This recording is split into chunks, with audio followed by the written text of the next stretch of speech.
It's not a 38mm stanchion. I think there might be 36. I can't remember. Where is the brake mount? The brake mount is just...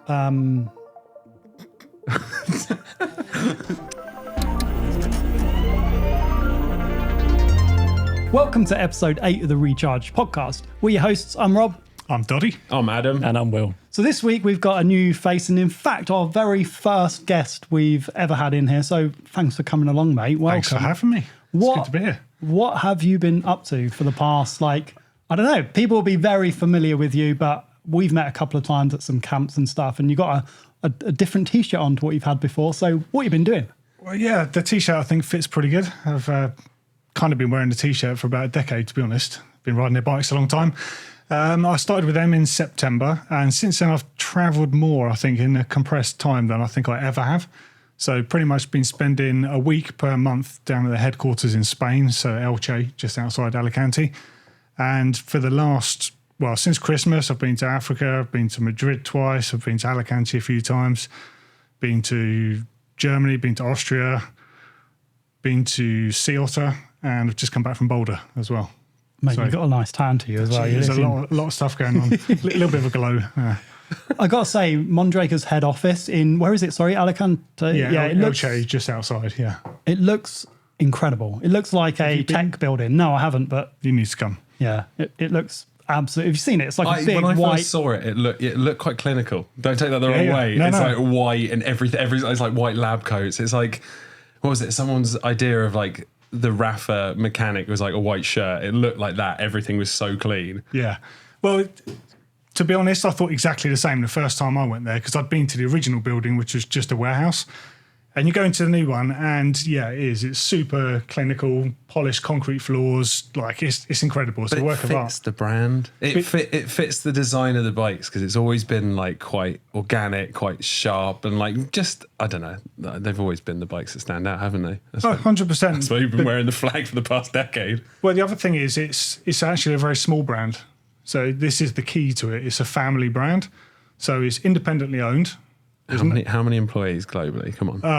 I don't know globally. All right. Not with the US move now. Yeah, okay. Probably 300. Yeah, mad, isn't it? But that's including a production line. That blows my mind. What's that compared to like Special Trek, for example? I don't know what. I have no idea. They're I know huge, Canyons massive. is in the thousands. Oh, yeah. YT, when I started, I think I was employee number like 120 or something like that. You were a number. Yeah. Oh, no. But Canyon, it was like massive numbers. Spesh, it's got to be, I think it's going to be close to like 10,000 globally. I don't know. They had a few cuts a few years ago, didn't they? But yeah, it's crazy. Mondraker seem like they're like such a historic brand. They've been going for how long? Since 2001.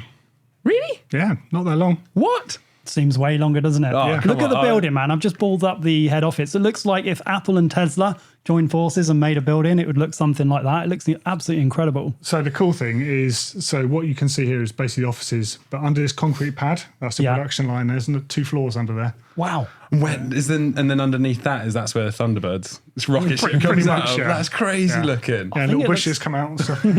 Like in the evening, it looks even better, I think. It's unreal. Yeah. That's crazy looking. That looks it's a absolutely very cool place fantastic. to work. So since 2001, so more recently, they've had some real they've had lots of success in racing, but recently, Ronan Dunn winning both hard lines. Yeah, that's right. Pretty incredible. Difficult thing to do, and winning his first World Cup in his first year, arguably on a factory style team, which is, Yeah. we expected it, just not this soon. Yeah. I don't think anyone expected him just this sort of meteoric rise. Yeah, it's He was incredible. privateer 3 years ago, was it? Yeah. 3 years ago. That's unreal, isn't it? And now winning hardline, which is arguably bigger than winning a World Cup race. Like, I don't know, throw our hands here. Harder. Yeah, harder and more prestigious because there's only 2 of them in the world each year. That's just crazy. I don't get how he does it. It was so cool to see. And I think maybe a topic for future, but like bars and bar height and running like 70, 80 mil bars, like you got a rider running some incredible stack and bar height. Like what's all that about? Well, he rides a lot on moto. Yeah. And he's got Harley Davidsons as well. And that's just what he likes. So we've got the 3 riders. You've got Pinky and Dakota Norton from the US and Ronan Dunn. So Ronan, the first thing to say is they all ride the same size frame because the prototype frames are designed to be the same, and then we fit them for the riders with the different reach adjustments. Bottom bracket position, go up and down and backwards and forwards as well. So you can so you can shift the whole reach backwards and forwards. Okay. And both Ryan and Ronan have fairly standard settings on the bikes and just sort of deviate from them, whereas Dak is completely different. He runs his bikes quite soft, loads of compression damping, not much rebound damping, and then his high bars with his brake levers rolled quite far forwards. Yeah. I mean, I've actually got a chart in my pocket. I can show you. Have you? I can show you all the numbers. Yeah, but the race manager asked me not to sort of publish this, but it's pretty interesting when you see the fact that there's 3 same bikes with completely different settings on them. So they're going to ride totally different. But I like that because we've talked recently about customizable geo, and Adam, you're like, no, I just want it sorted out the box, and I like to be able to like tinker around and move things. So I don't know, it just shows the different options that one single frame can have. But look at this. But this is too much though. Yeah, you think? It's like BMX brakes. I mean, it's some like Dakota is an insane rider. Like Dak is just incredible. But I saw that setup and I was like, whoa. Thing is though, you could have a bike that had a higher stack with a lower rise bars, and it would feel equivalent, right? You know, there's calculations that have been made for that bike to suit him versus other riders. The whole reason of keeping the stack height on the bikes like that is so that basically the riders can size up and size down on them because they're trying to work on a bike that will at some point be in production.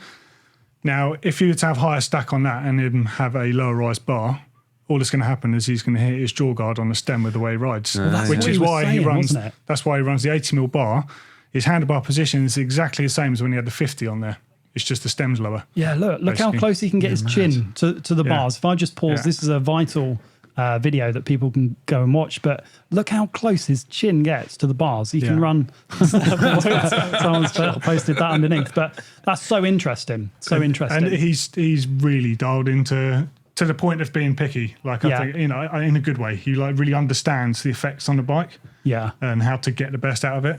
And I think it's great because it's working for him and he's not doing what everyone else is doing. So why not? Yeah, definitely. It's definitely got more people think. I ride with like, I thought a 50mm rise was quite extreme, and people see that and they're like, why are you running with such high bars? I'm like you, You're tall. a tall guy. Yeah. I like the stack high. It makes me feel kind of secure when the bike's pointing down. It looks crazy, but I thought you were going to say something else. Yeah, it makes me feel like a man. it's like driving a pickup truck. It's like I'm above everyone else. No, it just feels more comfortable. So to see people that are running like 80mm, I think that's super cool. So, dude, there's loads that we can chat about today, but we got a few topics, and one of them, we're an e-bike channel, right? And we talk about e-bikes quite a lot, but also Will rides regular pedal bikes. I don't only ride e-bikes. Adam, I think you only ride e-bikes. Pedal bikes. You ride regular pedal bikes. But the question that we've been asking quite recently is, are regular pedal bikes dead? And I know that's quite controversial, but you ride the Mondraker Neat, right? So lower powered, lightweight e-bike. Why wouldn't you pick that other than cost over a regular pedal bike? Like, the feel. The feel. Nothing feels as good in my eyes. Nothing. Doesn't matter who makes it, what it is, as a lightweight bike with good geometry across the ground. Nothing. It's all about the feel and the flow. What are you saying, Adam? I see a little teeth dryer over there. Like, I'm not suggesting that amount of travel is right for everyone. Okay. A 130 bike is my thing that I love. Yeah. But I love to feel the connection with the ground, and you simply can't get that with a bigger bike. You can't get it with a heavier bike. You can't get it even with super tacky style tyres. Yeah. They deaden that feeling on the ground. so I'm conflicted. I don't disagree with you, but so I've got my Izzo 140 up front, 130 at the Similar back. sort of bike, yeah. Perfect, like lightweight, like trail ripper. Like it's a burly, short travel, aggressive geo bike, and I absolutely love it.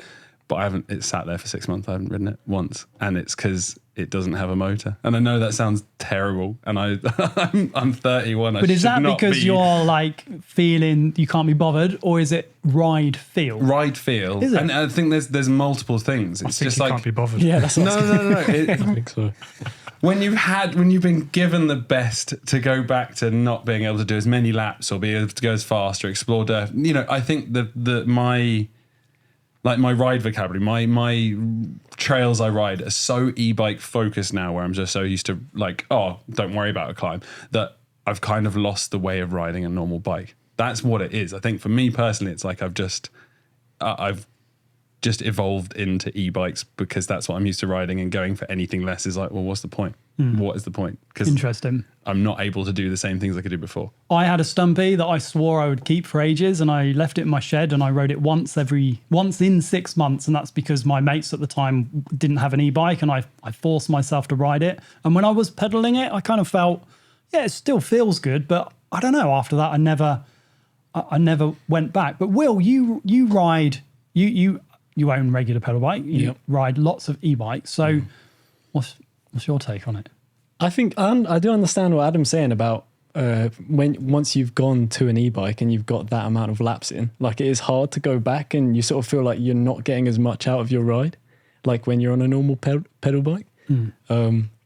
But I think at the same time, like what Doddy's saying, like there's nothing like a lightweight short travel bike, like ripping it on like just one of your local trails, like a rut track or something. So maneuverable and so playful and fun. It's just, that's a feeling that you can't get on an e-bike. I think it's because the bike doesn't help you in any way. Yeah, there's something about that as well. But okay, it's kind of like it's like going back to roots. It's like, oh yeah, we're going to go back to the old chain and derailleur, like that kind of feeling where you're going back to an older system. But to what you were saying, I'm like, if you had like a TQ style motor and it was the exact same geometry set up as the bike, but it had a motor and there wasn't any weight differences, would it still be the fact that there's a motor that it changes the feel? Like there's other stuff involved which changes maybe the deflection on the frame. Would it?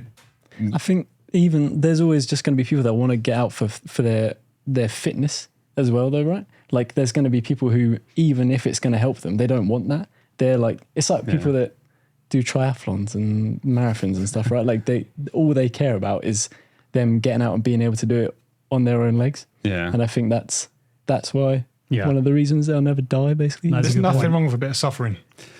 That's why people do marathons, is to push through stuff. You aren't wrong, but you can suffer on an e-bike. That's the thing. It's like I've had big old days where you can suffer on it, and not everyone has the big old day to suffer though, which is why the regular bike will still always be there. So if you really want to suffer in a short amount of time, just ride a regular pedal bike. That's the way to do it. 100%. Yeah, I thought the Neat would kill. Like it is so close to a regular pedal bike, in my opinion. I'm very e-bike biased. I have an e-bike channel, but when I rode it, I was like, other than the price, why wouldn't somebody buy this? Because you get, for me, it was like a very analog feel. Like the motor is not digital. It's not on off. There's no overrun. It's very natural, isn't it? Yeah, really natural. There's no noise that you can hear going up. Or very little. It's virtually silent going down. I was like, this is like basically like a regular pedal bike, but it weighs, I don't know. It's like, I literally just made this video. Did you? It's basically in America, what I've now understood is they love e-bikes a lot more than we think they love e-bikes, but they misunderstand about smaller brands or things they don't know. They know the big boy brands. They know Bosch, they know Shimano and stuff. But with TQ, there's a bit of a misunderstanding. So the amount of chat I had with people about them, I just thought I'd make a video, tell people why I prefer this. I prefer so people don't understand what it is. To the bigger bikes. Yeah, they don't get and why you would pick something with less. Yeah. So literally just that. Everything you were just saying, I have that as my e-bike, and I have the Raise as my non-e-bike. That's cool. And I've got access to other bikes, but they're the two I go for. Does then that US market, when they're asking you about it, for example, at an event when I think you were just at Boulder for the new Mondraker office in the US opening, do you find that it's more of the people who ride analog bikes who are interested in this low power, or is it more people who are maybe somewhat versed in e-bikes who go, oh, why would I go for a lightweight? Where is it swaying towards? Bearing in mind that I've got no numbers on this. This is just from people I've spoken to. No, it's fine. Voice of the customer. So, how does it come across? Sea Otter is the best place for this because you can talk business to consumer and business to business. It's quite a unique event.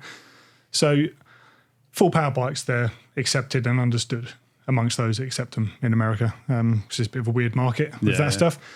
But the half power bikes, so firstly, they really appeal to people that ride regular bikes and they don't want a bike to do everything for themselves. So they want something that just gives them a little bit of a push, which makes sense. But also those that have had full power bikes for some time that have missed the feeling of a lightweight bike, but they try a normal one and like an acoustic bike and they're like, I'm not riding that again. So there's like So another thing there is an happening. overlap. There but is, yeah. The majority is probably from the analog going that way. I think so, Yeah, the regular yeah. pedal bike Yeah. going Yeah. that way, which makes more sense to me because I've said that if you're going for a group ride, if like it's over 50% on full powered, then a lightweight or a half powered motor won't hold a candle to that ride. Yeah. But then if you're riding in a group of regular pedal bikes, having a few different lightweight half power motors fits in with the crowd. They Yeah. can just go further. So it feels like it's more in tune with that.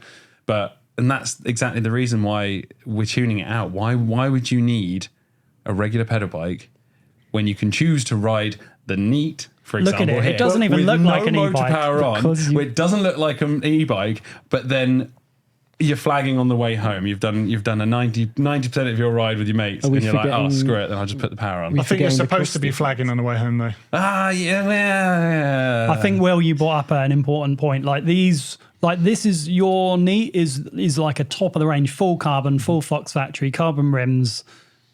You can't get it's much more expensive than a regular pedal bike, isn't it? For So sure, maybe yeah. some of the accessibility point to your, Yes. because Will, there's bikes that you would be like, oh, I really want that, but it's in compared to your Stumpy that you bought on Facebook Marketplace, you got an absolute bargain on. It was like 1,700 quid. 1450, yeah. But if I sell that now, I'll have to put in another like 4 or 5 grand to get At a least. e-bike of like similar spec, pretty much. So that's Yeah. one of the reasons people won't. Because I think a lot of people would choose that over a normal pedal bike. They just can't afford it, Yeah. which is But prices are coming down, and there's killer deals. Like we talked the other day about the Cube with the longest name in the world. It was Oh, like what the Q144 colons 44 like C68 TM Super 400 TX Trail whatever. Motion 400X recurring. I watched this when you were talking about the name, and I was like, can that really be the bike with the longest name? I had to check. I think It's like the name a place in Wales with the longest name. Yeah. It's like who can make it a competition now? Yeah. But like there's the lower spec version, like the entry level spec of that is lighter than the top spec Yeah. one you were saying. And again, that was coming in at like 5,000. I think it's 4,999. Yeah. Which is really good. Like And that's a Cube, crazy good deal, and that's kind of shining a light on that there's more room for lighter weight models Yeah. at a price point that are coming available.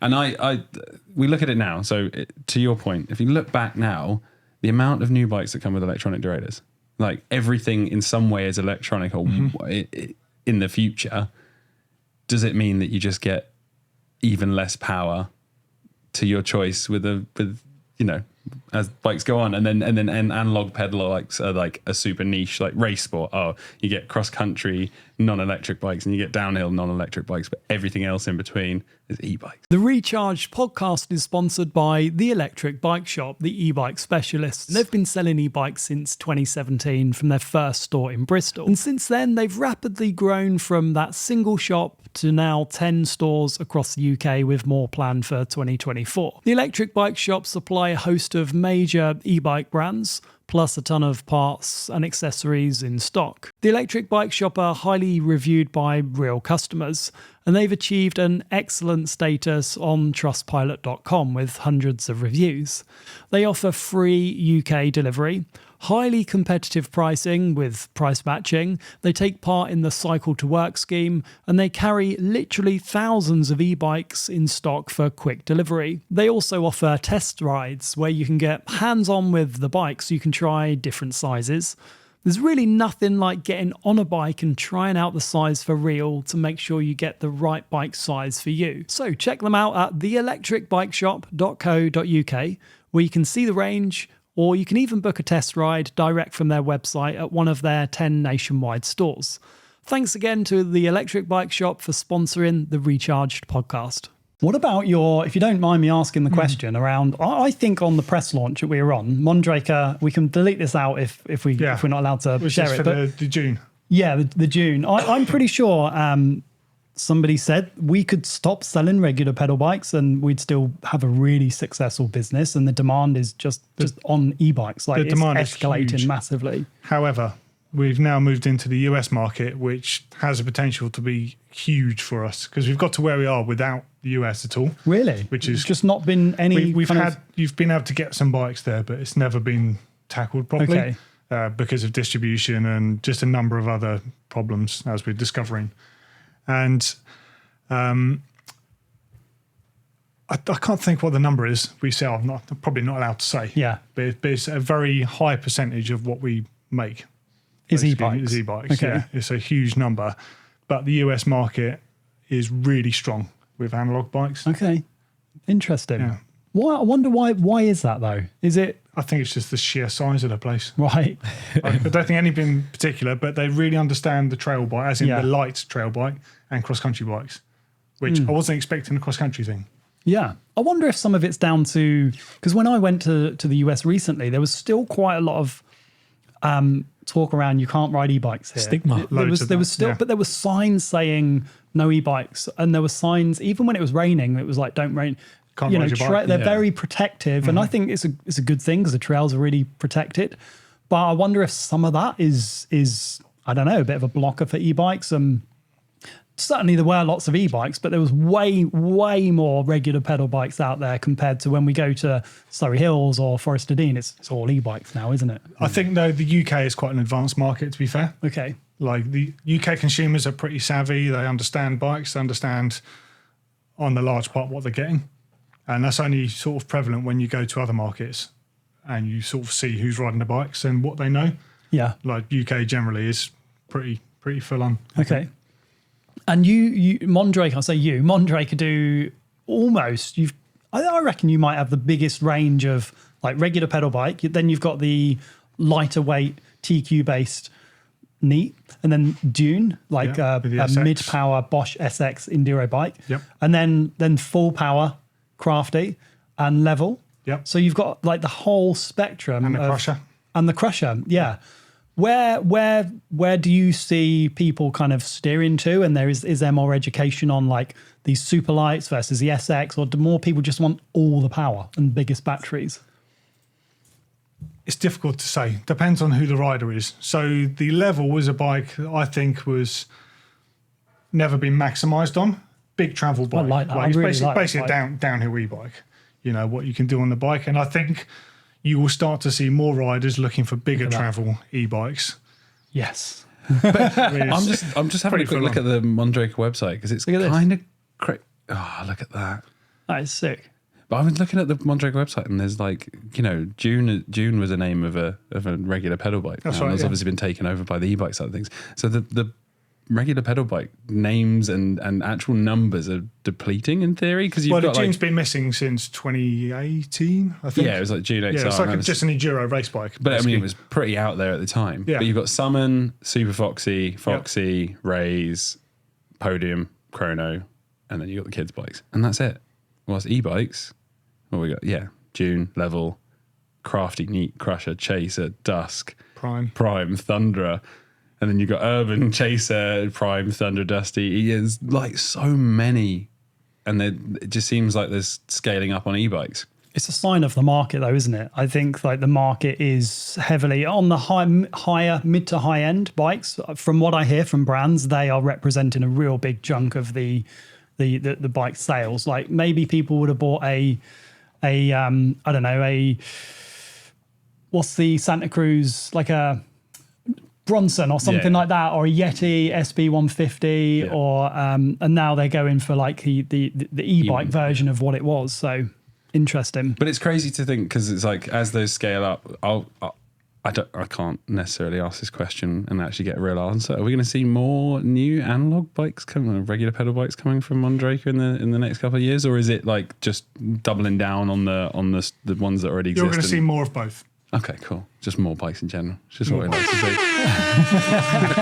see. What's it like being on the other side now, by the way, working for a brand? Like you were in media for many, many years. Like, Yeah, 22 years, All right. more or less doing the same job in different mediums. Not gonna lie, it's strange. is it? Yeah. Like I love it. It's a really easy, natural fit. The people I work with, I've known for years anyway. The strange thing is, I'm now working with tech and bikes and motors and other stuff that's quite far ahead. That's not even announced on product sheets or stuff. And I've always been able to tell people about what I'm working with. And now I can't. Yeah. So I'm in this place. I'm like, I just want to. Even now, We'll try and get out of There's you. so by the end of there's the- so much I can tell you. Even certain Wait. things because I kind of came. Well, I'd worked for brands and then ended up working in the Yeah. media side of things, and I was kind of like, internally and within a brand, you can get so caught up with their own technology. It's like whenever I was at YT, it was like, you don't talk about other brands. It's like, oh, Decoy this. And it's not necessarily the case, but you get so absorbed in that one brand. And going to the media, I was like, whoa, look at all the other things that exist in the world. So it's a weird perspective change, but it feels... Well, that's the best bit about it for me. Yeah. So I've gone from having to look at absolutely everything to now having a focus. That's what I mean. And it's like, and to be honest, though, with the Mondraker catalogue, you've got your work cut out for you. It's not like they've got like 5 bikes, there you go, good to go. It's like there's more and more being added. But it's interesting to see that perspective, because being on the media side of things is quite nice. You get to see a load of different things. You get taken to press camps and all that kind of stuff. So Do you? not me personally. No, Hey, you're coming to Eurobike, That's mate. true. That's not a press cam, though, is it? It's hard work. It's Yeah. not a press camp. I'm not going to lie. We could talk But you about get to Eurobike. see the reasons why things are done in certain ways. I worked in one of the jobs I worked in before I went from like the retail side to the operation side, and you saw the reasons for all these. From the outside, you think, why have they done that? That is stupid. I would never do that. But then when you go into the operational side and behind the scenes, you get to learn all of the things that were done in certain ways, like commercial reasons or design, or, you know, compromises have to be You made. were then making those terrible decisions for the retail Yeah, but you stores. have to. Like when it comes to bikes, lots of bike designers and companies will say like they're never 100% complete. They're always like a snapshot in time, a work in progress, and they have to go to production at some point, because otherwise, you know, if you get to perfect, you'll be waiting forever and you'll never sell bikes and make any money. So every bike is like a snapshot of the best piece in terms of like the tech and all the stuff they had available and the production capacity to meet a certain cost. And it's never perfect, but it is as good as it was able to be at that time. And then you start moving on to the next project, usually before you've even started or launched the existing project, right? It's kind of like the creator world, Yeah. really. Yeah. Like, you know, the consumer is great people out there that are watching this video, whereas you're actually working 3 or 4 videos ahead. Yeah. It's just the same, but in, We're not that planned, mate. So one ahead. you know, like when we launched the Dune, I mean, in fact, if we go back, when we launched the Neat, the Dune was already in prototype stage, being ridden, and the components had already been picked for it, like even before the Neat was launched. So some of the stuff, I mean, it's not always the same. Some things can be like 4 years difference between getting it out there and then design. Some things are faster.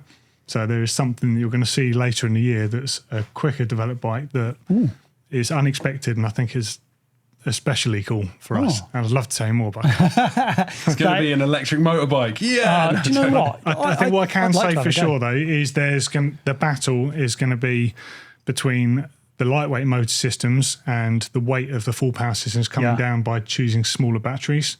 Yeah, this is a big thing, because a lot of the lighter weight bikes now are just like, they're almost as powerful, right? So you've got the Bosch, which has got 600 watts of peak, and the full fat version is 600 watts peak. Yes, the Newton meters are different, and the speed that you have to pedal is slightly different.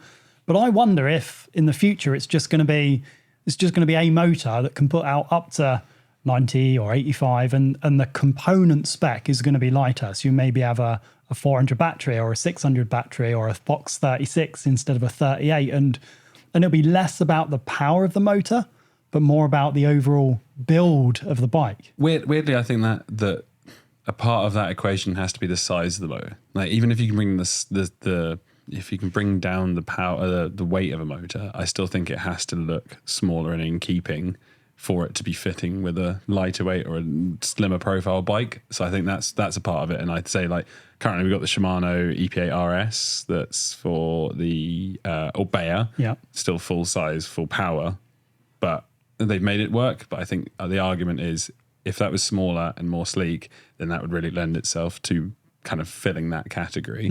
So It's quite small though. I think it is like, it's quite, I don't look at it and think it looks quite big. Obviously it's not this. This is like, you know, not much. That can only be that size though, because of the way it works. All of the other systems have got like gear reductions, haven't they? So you've got 2 steps and 3 steps. And that's why the SX can put out 600 watt, because power overtakes torque. Yeah, and torque requires physical space. Yeah. Watts you can program in, I guess. I mean, I rode a Dune the other day. Where were we? La Pinilla, a bike park in Madrid. Oh, yeah. And I mean, we went for a pretty big ride right to the top. It was like 7,500 feet. But some of the stuff was so steep there. It's the first time I've ridden like the SX motor on places where it couldn't do it. Yeah. Basically, as soon as you stop, Well, as in you couldn't go up. Couldn't get going again. Okay. Yeah. It would do it if you could keep the cadence high, which is, as we know how it works. Yeah. But it was the only time I've ridden it where it's like, actually, this is too steep to get going. Yeah. And that's the point as well. It doesn't have a great deal of overrun on the S8, does it? It's quite. No, it's not bad. Does it have? Yeah. I think it's can't remember almost the same characteristics of Just the the low full end power. isn't there. Yeah, You need to spin. It's the cadence. Because Yeah. I remember at the launch, I was like, it felt good, but it was like, you do really have to be, it's like 140 RPM or something. Slightly No, less than that. Yeah, 120 or something like that to get it really up at I think peak it's watts. 100. It's about 100, I think. Yeah. Okay. And you There's do- 70 RPM on the 600 on the CX. Yeah, To get the full To get- 600. But it's surprising how often you do spin up to that. You're not like motoring along at 100 RPM, but what I found is sometimes when I'd you see a go up rock a level. garden, and you'll get ready and you'll spin, and then the motor will go, you'll hear it like kick in. So, So you're only doing it for very small bursts, And Yeah. it really gives you a kick as well. really does, yeah. I think for most people, the SX style motor from any brand will end up being the most popular. yeah, I reckon we're not going to see. We're big, not going to big mountain. Yeah. You need more torque. Yeah. Whereas a lot of the other stuff, I just don't think you do. And I think we'll see other brands doing something equivalent. Like Shimano will come out with something that will be equivalent, or I guess the RS is kind of like that. But then there'll be other brands that jump onto that. Because I think the problem is, while the Bosch SX exists, and you can there's probably a brand out there who could do something very similar but smaller. Why would you go for something that had less power that was around the same size? There's no need to. But I think the technology is getting that way. You know, we speculated about that ZF motor because I was looking at the picture in a previous podcast episode. She's holding it in her Yeah. hands, and if that's a full power small motor, well, we will have a winning, video winning. on that motor soon. oh yeah, In the next week, I think. Yeah. So the watch next this space. week? Yeah, It's Eurobike next week, isn't it? Yeah, but I we think do so. have like 2 videos still in the making, and we'll be after that or before. We best do some overtime. come on, Will, come on, Will. All right. So Doddy, you've been riding in UK, Europe, and US. When you're riding an e-bike in the US, are you on a US spec motor? Yep. How does it feel? To be honest, it's hard to tell because you're riding with other people. Okay. If I was riding on my own on familiar trails, you would know. Yeah. I Have you guys ridden like EU spec versus US spec, or like God forbid a ridden the range. de-restricted? I've never bike, done a like- back-to-back. Okay. Of course, I've ridden de-restricted in the Yeah. past, but Yeah. I have zero interest in riding those. Yeah. I don't think they benefit anything for me, at least. Yeah. Well, lots of people do sadly ride de-restricted bikes. Just What are you looking laughing? at you knowing full well that your bike is de-restricted. No, it's not de-restricted. Oh, I think I was thinking of the other Rob. Yeah. Yeah. Yeah. My other friend Rob. Yeah, mine is not de-restricted. I promise. You can test I it. can give you a legitimate reason that I've actually ridden a de-restricted one, because when I was out in New Zealand, they've got a 50 kilometre per hour speed limit, but you obviously can't buy 50k. Yeah, but you can't buy a motor that goes 50k. Okay. So you can legally de-restrict up to 50k. So like there's de-restriction kits. There's ones that double your speed, and obviously it's a 25k limit for the UK So European why- spec one, and you Yeah. can double that. That's fine. There's no issues with that. But I've ridden a long travel 180, 190 bike doing 50k's. That is terrifying. Yeah, well, that's that's terrifying. That's reckless. You silly boy. Illegal. So what is But right? reckless. What is the right speed limit? Because we've got the UK or Europe, which is 25 kilometers an hour or Yeah. 15.5 miles an hour. It's 20, isn't it? 25 is it 20 miles an 20 hour? miles Yeah, an yeah. hour. Yeah, and 32 32. cruise. Yeah. And then New Zealand, which is basically infinity. You can No, ride it's, like it's up to 50, but you will only get a bike spec from Europe. You won't get US spec bikes. Okay, So it yeah. has to. It's 25k if you're buying a stock bike. But Yeah. there's less of an issue with de-restricting up to 50 kilometers. Okay. So what do we think is the right speed? 100. There you go. Just End the go all podcast. out. Let's go. See you later. Will has said it. No, I think the 25k, 15 miles per hour is plenty. On a mountain bike, electric mountain bike, no way you need to go 15 far. miles an hour? Plenty. Really? Yeah, plenty. I'd like. What about on the road though? When you can't really on a full power bike with heavy draggy tires and you can't pedal higher than 15.5 miles an hour? Oh, I can't pedal over the limit. Oh, come on, Rob. Suck it up. Yeah, No, suck it up. You got to pedal over it's the dangerous. limit. It's dangerous. Well, regular pedal bikes are dangerous. No, like No, on the because road, regular on pedal the- bikes are much easier to pedal. Just there's no, there's you get to this brick wall when you're riding a 25 kilo e-bike that it feels like it's just you've got the anchors on, doesn't But it? you've still got assistance. So at the end of the day, if you wanted to, you just set at 15 miles per hour. You're on the road. It's just a transition. At the end of the day, climbing up a hill at 15 miles per hour that's superhuman. Like we can't take that for granted. As much as I'm used to e-bikes, that is something you go, that's insane. So are you saying if whoever the current prime minister is came to you and said, "Hey, we're gonna set speed limits for the UK," you'd go like, "Oh, 15.5 is fine." Is that what you go with? No, so yes, I would. Would you? No, I think you wouldn't need Not to even change 20. No, This is no. an interesting point. The only reason I say no to 20 is I've ridden a US changed one. Of working for brands, you have options with OEM stuff, and you can try them on the grounds. I tried it at 20. The problem is you drain the battery so much quicker because you're sitting in that higher power threshold. You're probably pedaling at 18 when you're on the flats anyway. So you're sitting at the top end of that motor. It really drains the power. Whilst if you're at 15, you're generally just over that limit, and it kind of nudges you when you go a bit lower. Perfect. Yeah, but you Interesting get point. further. You get further faster though. So you have less battery, but Or you get into trouble quicker. Oh, look at that! Like So that. which is where I think one of the problems is, because I think the speed limit should be the same, whatever it is, but I'd actually be in favour of the 15.5. Yeah. Because I think for anyone riding lesser trails where you're not winch and plummet, if you're actually riding up to that speed, which is about right for a regular trail bike, if you're ducking and diving between stuff, if you've got access to riding off-road, which you didn't have before because you've just bought an e-bike, you're suddenly going to be going way faster than you can actually ride the bike. Yeah. Okay. However, I will be the I will be the devil's advocate here. The thing is, I've ridden certain de-restriction methods, so I'm going to be open on this. There's a badass system which you clip over your magnet and it measures every other wheel rotation, so it literally doubles your speed. And then you've got other ones like the speed box. I'm not condoning any of these, where you plug it in, you push a light switch, it gives you de-restricted or not. The latter is a better one because what it doesn't do is it doesn't give you this unnatural doubling of your power, and it's not like surgy and the bike's not going to take off. It will only be able to assist you up to the natural cadence that you can spin on the gears you've got. Yeah. So it does feel very organic. It's just like, oh, you're just pedaling and it's a natural amount of assistance. But the problem is regulating that. And for example, you've got a Bosch and you've got an overrun and it can go up to whatever speed and you accidentally, like to your point, Doddy, you make a crank in the wrong point and someone who's not used to it in a berm and that bike just goes. Yeah. I don't know. I'm mixed because I've had my worst crash on a trail that had a gap in it. And I sped up to the 15.5 and it turns out that you needed more than 15.5. And I got to this like going through treacle point and I cased it and I came off and I crashed. And after that, I was like, that is so annoying. Like if it went 20, Hold on, a tradesman doesn't blame his tools. I'm fully blaming this tool.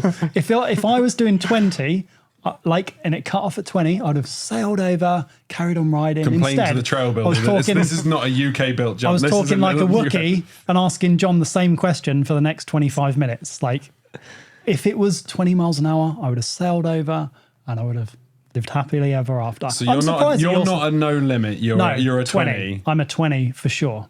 And Will?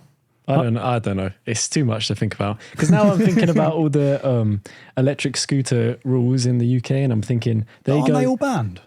Like, is there a scooter rule? No, because you can rent, like, I don't think it's Lime. It's not the same as Lime, but I think it's like that. You can rent the ones and they're legal.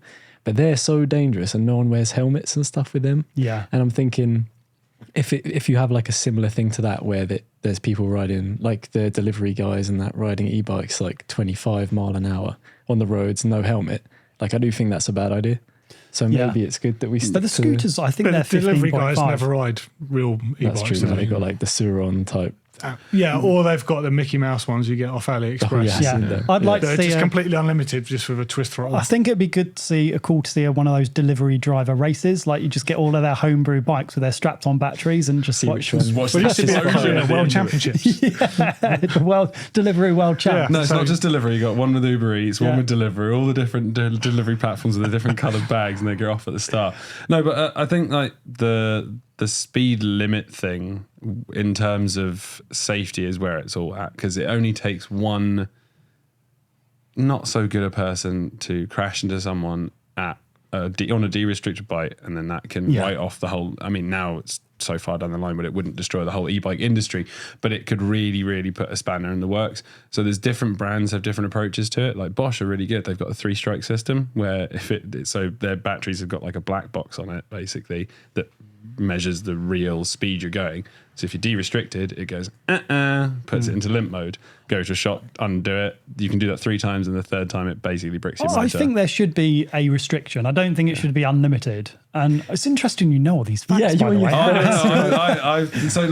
There's definitely traceability on certain motors. There isn't on other motors. Yeah. You know, like there's apps that people can use to de-restrict like a Shimano, but then it destroys the motor. So it's like, if you're going to do it, it's got to, like, I think if you're going to do it, it should be available for everyone to do it, and it should be like a uniform thing. If not, don't touch it. Do you wonder if more people are doing it because the UK is 15.5, and if it was 20, like everyone would just kind of get on with it being 20? Or do you think? I had so when I used to work at YT and I was in the mill, I would talk to people about this on a daily basis, and there's been petitions where, well, we've left the EU now, so why doesn't it make sense that we're getting, you know, UK specific laws?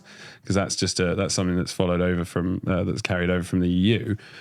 The argument to that is it's a big changeover, and the thought is like, would changing it to 20 keep enough people happy? I think it would for a period of time. I think it would be like 2 years, because people are going, oh, I'm used to 15 and now I've got 20. But people would always want to take more. People would always want to take and get more at some point. On the flip side, I wonder if 15.5 miles an hour might be better for the US. Why is that? Well, because they don't understand e-bikes in the same way. The people that are restricting access, and they're saying that e-bikes are more damaging to trails. People are going too fast and skidding. That's a fair point. Slow them down. Can we trade them? Can we trade? Can you put in a word to whoever? US don't get walk mode. That's a weird Do they thing, not? isn't it? No, US, it's illegal to have walk mode, but you can have walk because it's a throttle system, even though, like, good luck trying to use walk mode as a throttle. On the pinion, it's so powerful, you can almost use it as a throttle. You can sit on the bike and press walk mode, and it's really fast. It's got like 160 Newton meters in walk mode. Jesus. It's really powerful.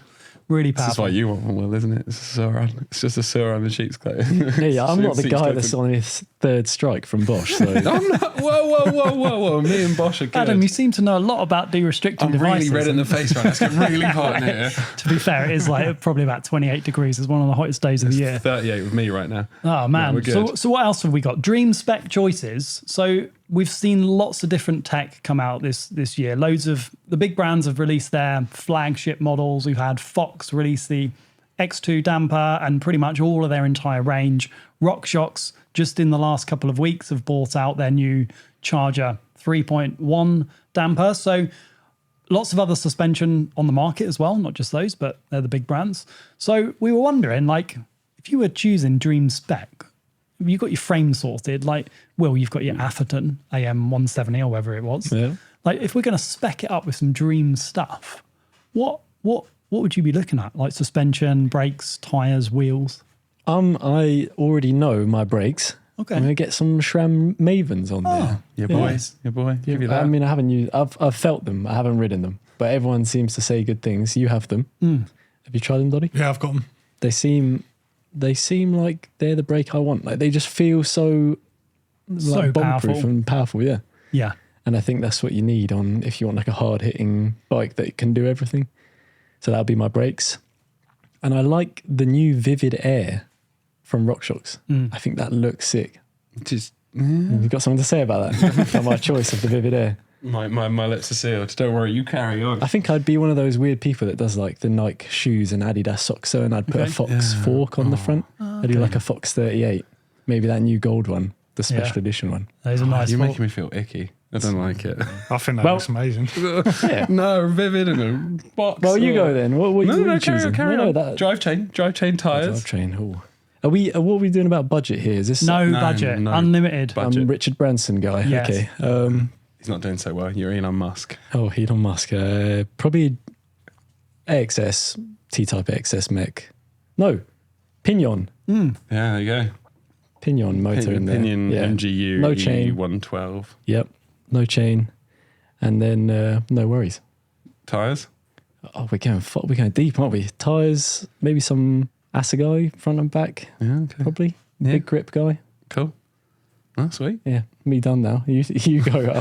That's too much thinking for me. That's way too much thinking for Oh you. my goodness. You want me to go? Go on. No, someone else go. Because All right, I'll go. I'll go. And on. I want to show some bits and pieces because I've got like these. Have you seen these? These are upside down forks from Intend. Intend So- BC. I have a problem with these. Intend BC. So you're going to tell me that in a second. I'm going to go through what I like about them and then. The problem is I don't have them. Okay. So these are from Intend BC. These are called the Intend Flash. They are upside down forks. They are adjustable forks as well between 160mm and 190mm. And to do that, you attach a shock pump up here and you do like a specific like turn on it. How did and- that go earlier on? Well, we didn't read the 3D manual. magic. So anyway, so these are fully CNC'd upside down forks, and they look absolutely stunning. They weigh around the same as like a Fox 38, so around 2.4 kilos. They are adjustable, and they are supposed to be. Is it a 38mm stanchion? It's not a 38mm stanchion. I think they might be 36. I think. Okay, and- maybe a 35. I can't remember. Where is the brake mount? The brake mount is just. Two Yeah, little bolts it's in here. there, which you have to have an adapter for. Yeah. So it's like an old school, like. That's all right. Yeah, no, I'm not saying it's not. It's quite fascinating that you don't see that nowadays. you And don't- it also looks so low profile. You don't see many upside down forks these days, but you do see these on pretty much every motorbike and every moto now because the unsprung weight, Doddy, you'll be able to talk to this a bit more than I can, but the unsprung weight is much lower. It's So you- not just that, it's having a stiffer fork at the top Yes. as well. Yeah, they're supposed to be torsionally not as stiff, which some people say if you put the wheel in your like legs and do this like twisty thing, Yeah. you can see it flex. 100%. But when you actually Fore and aft flex is worse. Have you Torsional flex where you can actually thread a bike through stuff. Like look at what they do in the Commissar with the steel chainstays. People are putting flex back in. And Doddy, you've tried the Manitou Dorados, haven't you? They are an incredible fork. Super bendy. Yeah, and you can flex them like that, but that gives it such a cool like Flex has got a bad reputation. yeah. flex. That's the has. title. Flex has got a bad It reputation. has. Flex is good. Flex in the Embrace right it. way. Flex in the Yeah, right yeah. way. So why don't we see more of this design from the big Expensive. players? Do you think? Expensive to make. Yeah. Yeah. They do have downsides. Like if you're from the UK, can't run a proper fender on them. Yeah, true. There are some downsides. It's easier to damage the lowers on them. Yeah. Because of where they're located on the bike.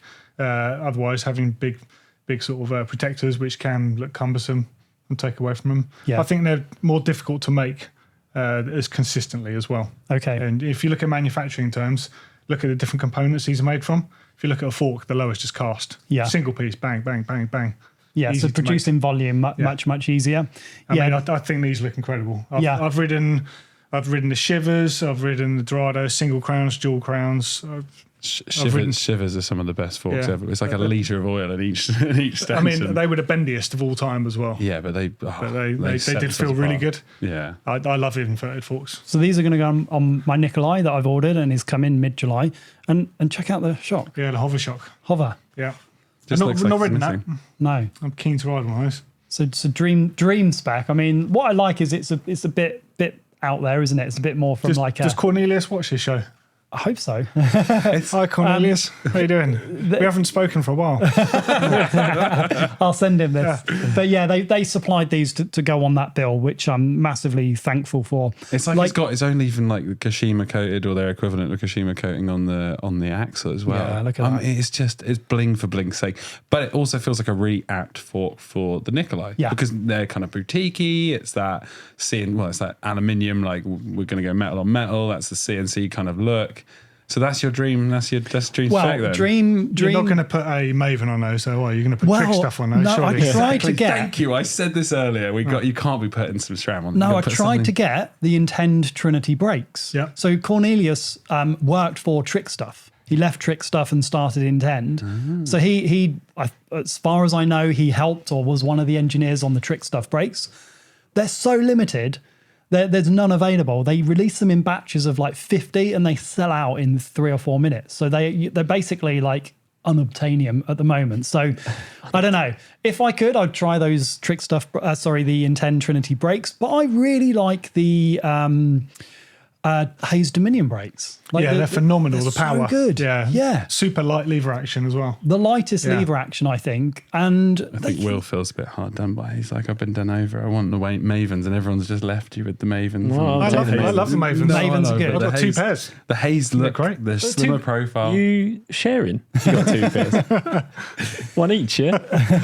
But the Hayes are really, really light. Do you know those brakes came out in like 2018 or 19? Yeah, a long time back. Yeah, so they've But, had but unfortunately, because Hayes wasn't in a good place, people just ignored them. Well, Hayes, I saw them Hayes used early to be on like, with the little grub screws to centre the brakes. I was like, twin bleed ports on the calipers. Yeah, nice. They're decent. that's the mechanic. Like, that's the mechanic side of things. Yeah. But they were really well adjusted. But I was going to say, like, you've got to have something CNC'd for this Nicolite build, right? You've got to have Hope. You've got to have Trick stuff. You've got to have Lewis even. Yeah, maybe. Maybe the Hope. I do like the Hope Tech 4. So that would be suspension, brakes. Tyres would be... I'll ask a question before we move on. How do you know what's the price on both those, the fork and the shock? Do you know? So the fork is about the same price as a Boxer. Like $2,000. Yeah. Is it? Yeah, roughly. Maybe a little bit cheaper. Let me have a look. I think it's about 1949. So about 1,600 quid, something like that. So, what's a Fox factory? 1,400, 1,500. So it's not like... It's not crazy out there. It's a little bit more expensive. It's what hits right, though, isn't it, for a dream build style bike? I think so, Right, yeah. I think it looks pretty special fork. quite RockShox boutique. and Fox seem too run of the mill now. They're all incredible forks these days. Yeah, they are. But that's just a different thing. Yeah. Not suggesting it's any better, but in the desirability terms for dream build, And what's quite nice is they're all doing their, like, the formula stuff is really interesting how that's set, like the formula mod shocks and stuff. So everyone's doing their own little nuances, but you can get like the rear formula mod shock. You can basically get a new shim stack. Yeah, that you plug tune it straight in. and you Yeah. just pop a bit of oil in, bang it in. That's such a cool EXT tuning. have just released a new shock. The story of V4. It's going to be good. Like their stuff's like ridiculous. All right, we'll save it for your dream spec. I think I just need to... Well, the bike will have the pinion, so we don't need to have a drivetrain because it just is the drivetrain. And tyres, I've really liked using... I'm going to do the same as you with your Fox and RockShox. I liked using the Continental... Grip to toe. Yeah, on the rear and the Assegai on the front. The Yeah. grip to towel has loads of grip and it seems to last for ages. Like, even in the super soft, they've got a really They've interesting been really compound. good with that in the past. Their old black chili compound basically never wore down. Yeah. Didn't make any sense. It's weird, isn't it? How do they do it? By still offering lots of grip? Because the World Cup races are obviously like, they're doing loads of results in the World Cup. It's like versus like a 3C Maxis or a Schwalbe, like super tacky Addicts compound they wear out. They look at concrete and it's like completely worn. Well, we down to rode in balls. Finale and Victoria's I had good at wearing as well. Is it? Yeah, it's I've not used the those. graphene in them. They're basically like they'll ride pretty similar to what you expect from Maxis, Okay. but yeah. they definitely wear much better and roll quicker. I'll need to try those because the Max Grip, I had a DHR2 Max Grip, and in Finale, in 3 days, it was basically dead. They had some life left in it, but it was visibly I mean, to be fair, destroyed. in Finale, it's quite rocky. Yeah. You're riding a heavy bike. Yeah. But I reckon 6 days of riding and that would have been toast. Yeah. And they're like 90 about quid right, or something. Aren't they? Yeah, they're So Same price expensive. as like ditch finder car tires, isn't it? Pretty much, yeah. so that is my dream spec. Maybe with a 240 dropper. From what's that? One What's up. the German? No, Bike Yoke. Yeah, they make because it's some- adjustable, isn't it? Yeah, they make some really good droppers. So It's interesting they're all going for the pinion. Hey, don't worry. I'm not I haven't convinced tried on it yet. no, I think the concept's amazing. yeah, I don't think it's quite there yet for me. I want to. Maybe Gen 2 or 3 or 4. In my testing, which was very, it's like when you go on a press camp or you're given a bike, it's all set up for you. It's beautiful. course, It's like, and you're on the honeymoon period and riding in Finale. It was amazing. So I want to own it in the UK and go Yeah. through like a winter and when it's horrible outside Absolutely, and can it survive that? What's it like going up my local trail? So that's kind of maybe my opinion will change. I don't know. Right now, it's just like, what's wrong with it? There's nothing wrong with it. From the conversation we had, I'm like, so there's got to be some sort of nuance. Oh, it's got to throw an error code. It's got to throw an error code up that's going to spin everyone out. There's got to be something. It's noisy in gears 1, 2, 3, and 4. It's heavy. It's a little bit like, it's not as refined as the Bosch with like the wireless controls, and the Bosch is really, really slick now. So it's a little bit like going back a few years. There's definitely some improvements that a Gen 2 will bring, but I don't know. We'll see. Maybe in 6 months' time, I'll have experienced it and been like, no, it's not quite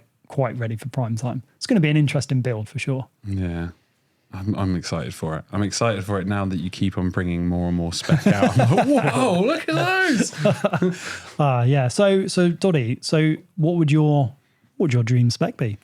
To be fair, possibly an Nintendo fork. Okay.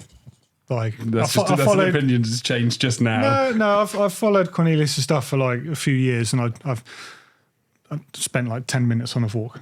I'd like to just really ride one properly.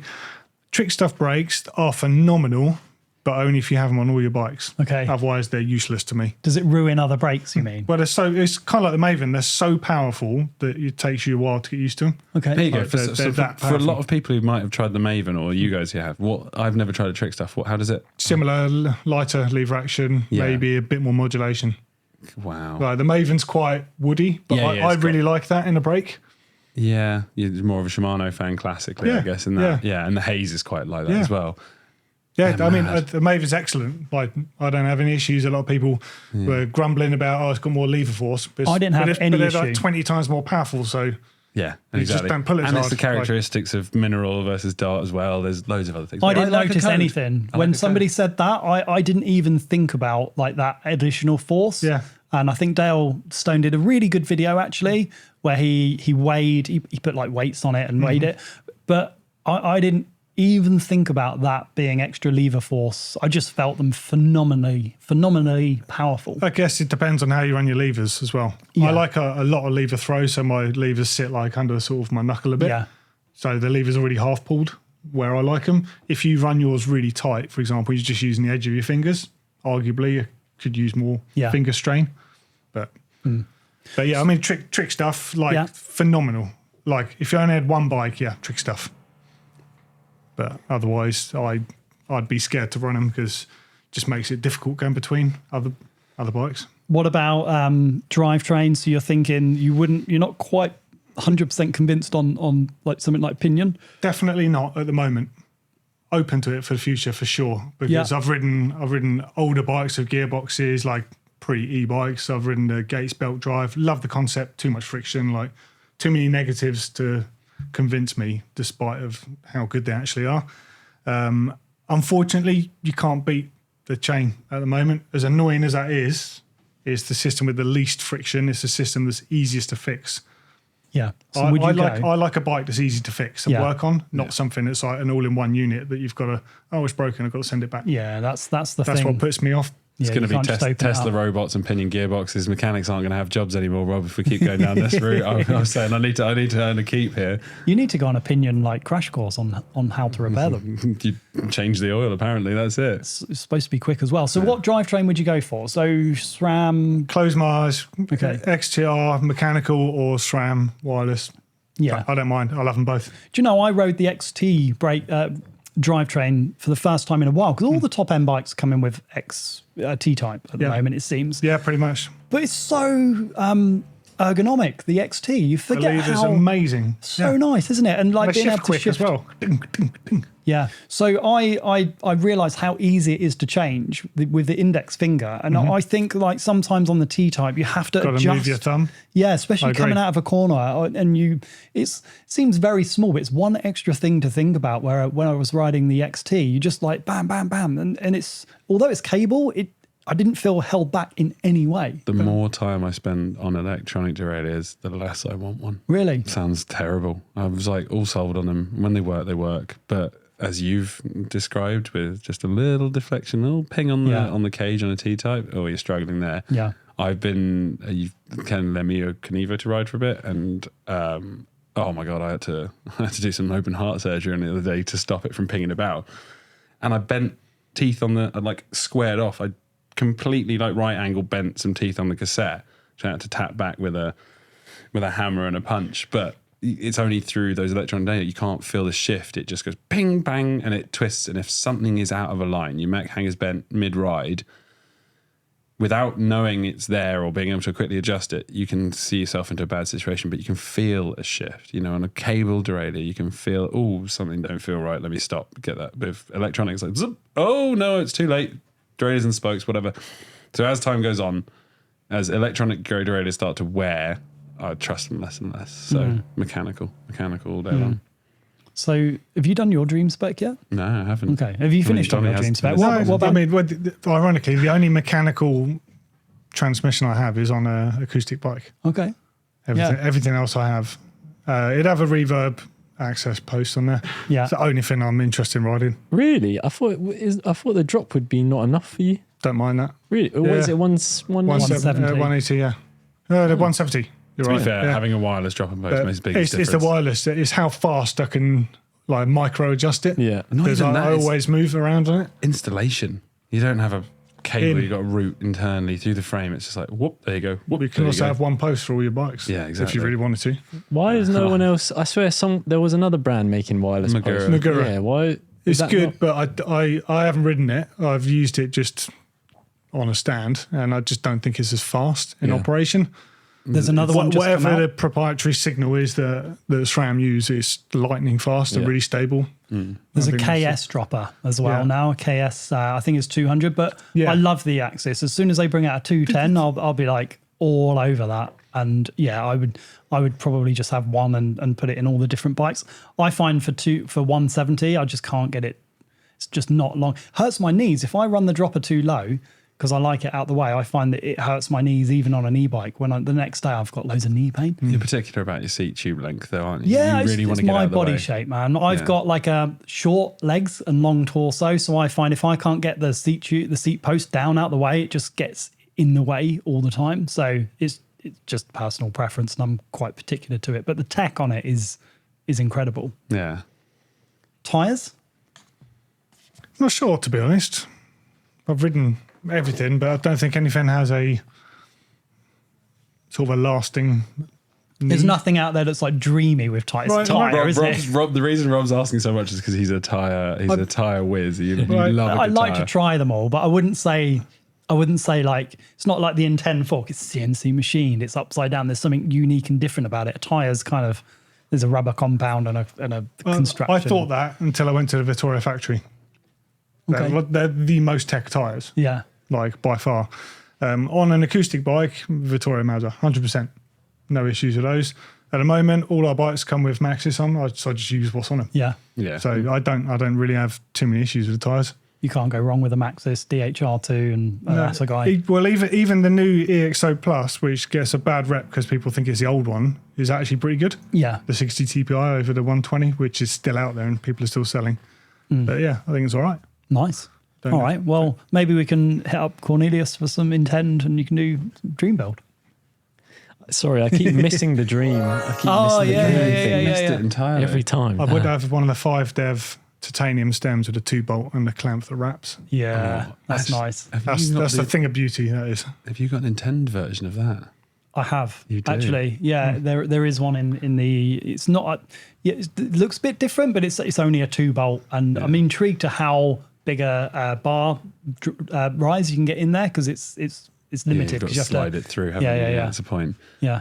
So My dream so spec. yeah. So your dream spec. Ooh, I'm going to go, I'm just going to be different. I'm going to go Formula mod, rear shock, and what's their fork called? The Selva. That's the one. Yeah, go for that. I've had a go on them. It's a lot of adjustment, but when you great get it fork. right, it's good fun, and it feels like you can really choose how you want it to be set up, rather than like you're limited to within the bounds of what's expected. Upside down fork. No, it's not an fork, but it's got 3 little dials at the top where your adjustment, your compression. So they're reload. 36 mil. Yeah, it's So 36. they don't do a 38 yet, do they? No, they don't do a 38. That yet. could be really good if they did that. Yeah, I don't know. I'm even down to 38s. I'd probably prefer a Lyric over a Zeb, Yeah. like or a 36 over a 38. We were talking earlier about shorter travel bikes. I think sometimes, especially on a regular pedal bike, 38 mil stanchion is too stiff on these, like the Fox and the Zeb.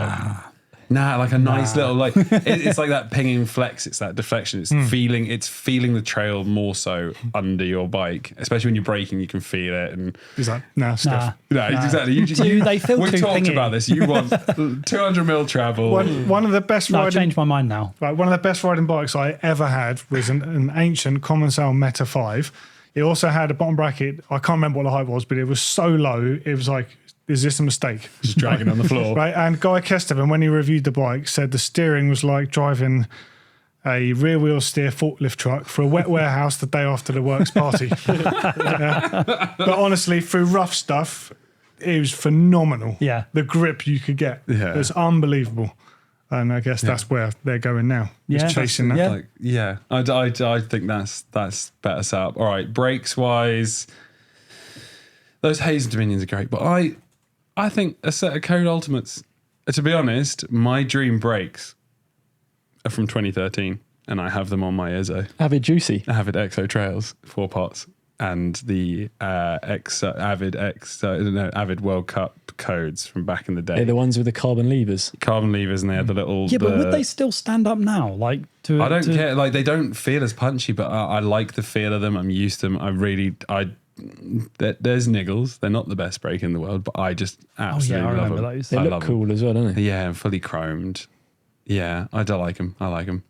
I'm going to go for that. It's probably going to get I mean, slated it in is the like a comments. 12-year-old Rightly so. brake. Yeah. 12-year-old brake. It's fine. Yeah. He can like, ride his bike backwards into the sea and go hills. There you go. See, and again, it was that classic years of Avid where the seals would all swell and they'd all go wrong. But once you get them feeling great, they feel great.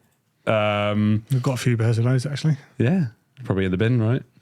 The thing is, I don't throw things away. Yeah, If you This need is a actually a buyer, problem. if you need a buyer, I mean, he'll pay good money for No, these. things I'm a hoarder. You keep them. Yeah, I literally, like, a bunch of my friends have just got like random bit, like the breaker lever. They end up with a lever and stuff like that. But I've got so much stuff. I've just. You'll need it one Hoarded. day. There'll be one day you build like a it's the classic thing. I bike. keep it just in case. Yeah. To be fair, What? that's what happened with those Avid Exo brakes. There was a guy, I was working on a bike as a mechanic in his bike shop, and this guy was like, I hate these brakes, take them off, replace them with Shimano's. And I was like, all right, cool. They're the best brakes. You just need to bleed them. Anyway, he took them off and I was like, what do you want to do with these? He's like, oh, I don't know. Do you want them? And I was like, yeah, how much do you want for them? And he was like, name your price. I was like, £5. And he went, yeah, go for it. So I bought them for £5. And they were like, mint. That's They a were bargain. mint. Has he got any more? No, the thing is, like, it's a real marmite. You either love them or hate them, and most people hate them. So I'll So take what the else stick. have you got? So you got Formula suspension. Formula You've suspension. got 12-year-old Avid Exo brakes. Yeah, Yeah. I'm gonna go Truvative carbon descendant handlebars. That's a big upgrade that I do. They're stiff, aren't they? No, those? they're not. They're not stiff. stiff as rentals. They're kind Okay. of. They've got a good flex in them. They're not quite as flexy as say like Bergtech or One Up, but they're good. I like them. I really like them. Drivetrain. Tyres.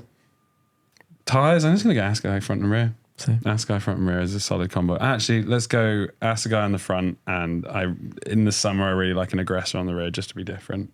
I really like an aggressor. And then drive chain, Dior 10 speed, just to be weird. Just because it's the best drive chain. It's so solid. What's wrong it with you? never goes wrong.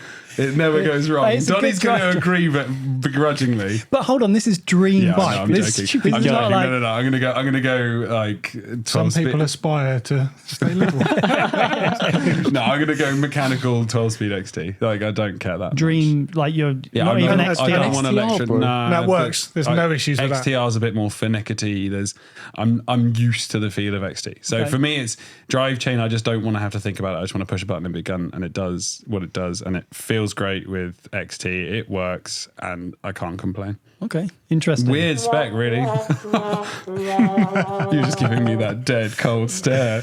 On your 130mm travel bike, yeah, for 150, Doddy. 130. So That's you're the going to dream. be riding your 150, 130 with your 12-year-old brakes I'm down, gonna down get. Doddy. I was looking at the Kelly's Theos R50 because that's 150, 130. Apart from the geometry, that could be the bike. I could put my weird brakes on there. we are getting a Kelly's bike for the yeah. channel soon, so maybe we can. We've had a lot of comments saying people want to see the real world us riding the different yeah, bikes. I think. yeah. Yeah. So, I'm all for it. That Kelly's 150, 130. Let's try it out. 130. You said in that first Yeah, pod. you I'm pretty can't- sure. you can't get go more back. travel. No, I said 150 on the front and 130 out the back. We can go Go back and check this. I've dug myself this hole. I know what I've dug myself into. We might have to fact check this because I'm pretty sure you said 130, 130. At Dovey, you'd gladly ride it. I made sure at that point. You said you go faster than Dan Aston, didn't you, at Dovey on the 130, 130? All right, bye, guys. That's because you can't stop because of the old brakes.